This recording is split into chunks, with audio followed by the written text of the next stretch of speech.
Good morning po sa inyo. Magandang umaga. Buenos dias.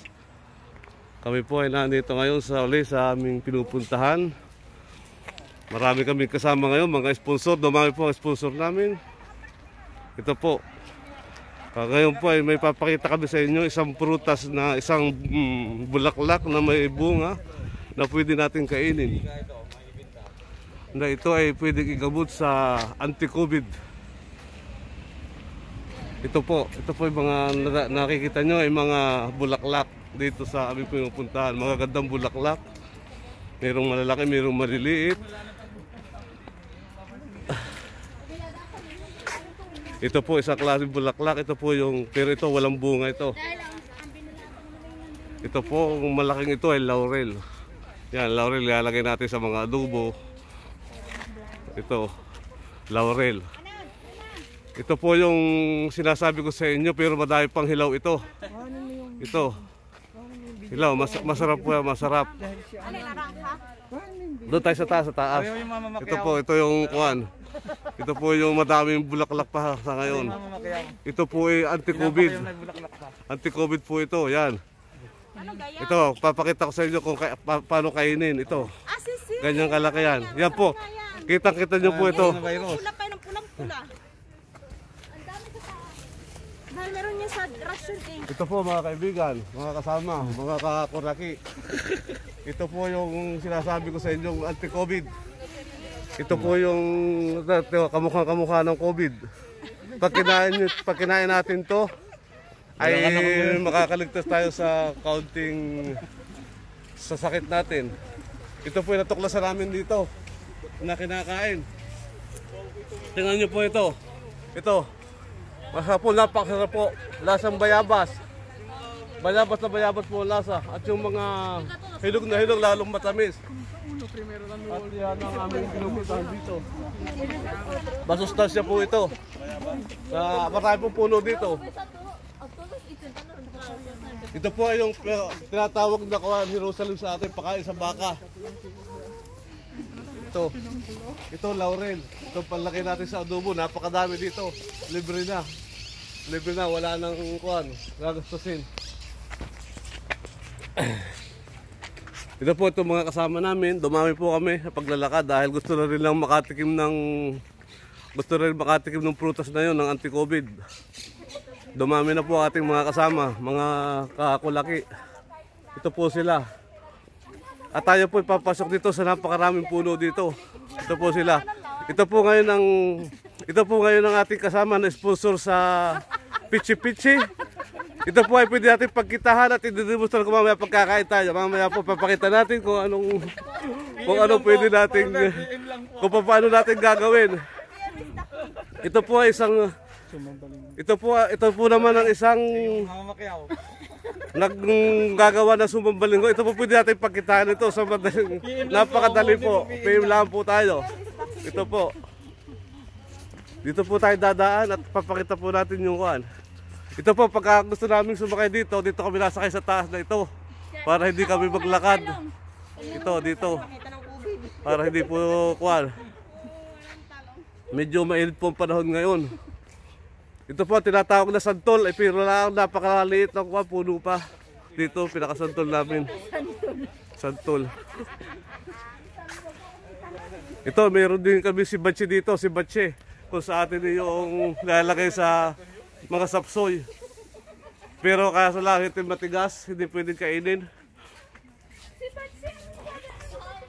Ito po yung kuwan. Napakadami dito. Ito puro laurel ito, nakikita nyo.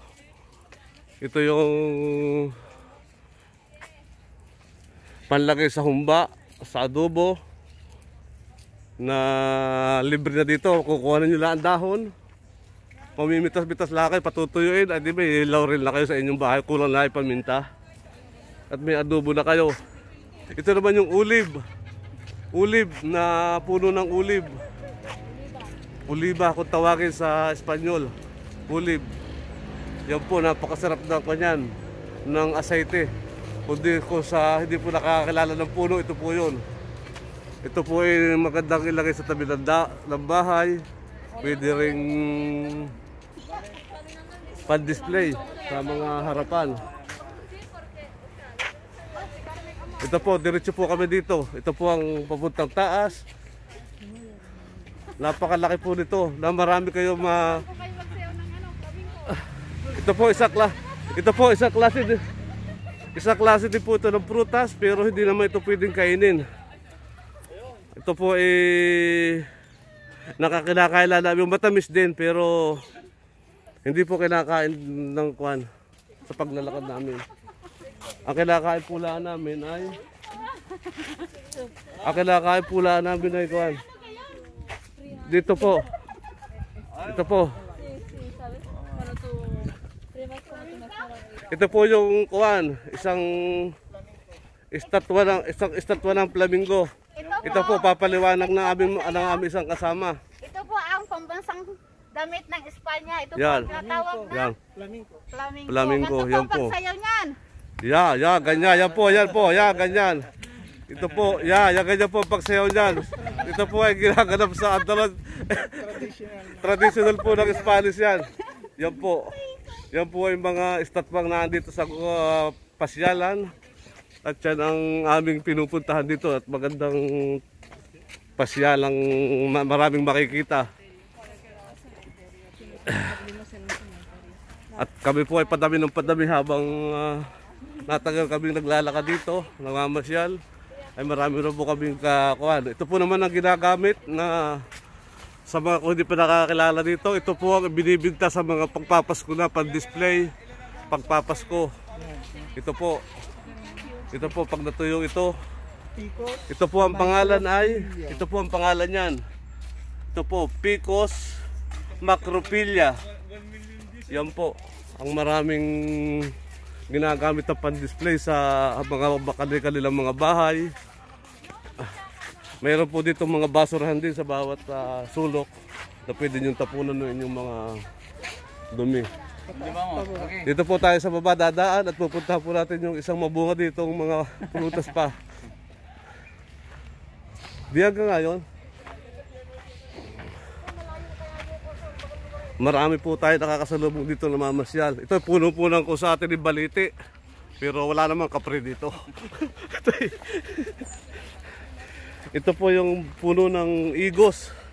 Yung pigs kung tawagin. Wala lang pong bunga at lampas na. Ito po yung dahon niya. Ito po. Kung sa atin po sa Pilipinas so ito ay tibig. Ito po yung nakakain. Masarap. Dito po tayo. Papunta dito po tayo at ito po ay daan na ligtas po kami sa COVID dito dahil napakaluwag po nito. Kaya ligtas na ligtas po dito sa mga ito puno rin po ito ng kwan. Yung nakakain, bulaklak na nakakain ng bunga. Yung anti-COVID na sinasabi ko sa inyo. Napakarami po klase ng bulaklak dito. At ito'y maraming mga pakinabang, mga benefits sa katawan. Pati palabungan ito ay masarap kainin. Na pang anti-COVID pa. At dahil kamukhang siya ng COVID, ay natuklasan po namin dito sa aming paglalakad na ito pala ay malaki ang benefits sa katawan. Na kailangan natin para tayo'y makaiwas, makasurvive sa ating mga sakit. At ito po ang isa sa papakita ko sa inyo. Ito po, marami po dito sa banda rito na bunga pa. Ito po ay puno rin, wala lamang bunga ito, puro bulaklak pa po. Ito po ay araw-araw may hinog, kaya kami araw-araw narito. Palibasa ako kung walang mga trabaho kayo dahil lockdown na uli. Ito naman ang nagagawa namin. Ito po yung mga kasama namin. Sila po ay kasama namin. Maganda rin po sa katawan ang paglalakad. Nakakatulong. May natutuklasan pa kami mga gamot dito sa taas, sa gubat. Ito po nangunguha sila. Ito po ay maganda rin sa diabetes. Ito po, maganda rin po ito.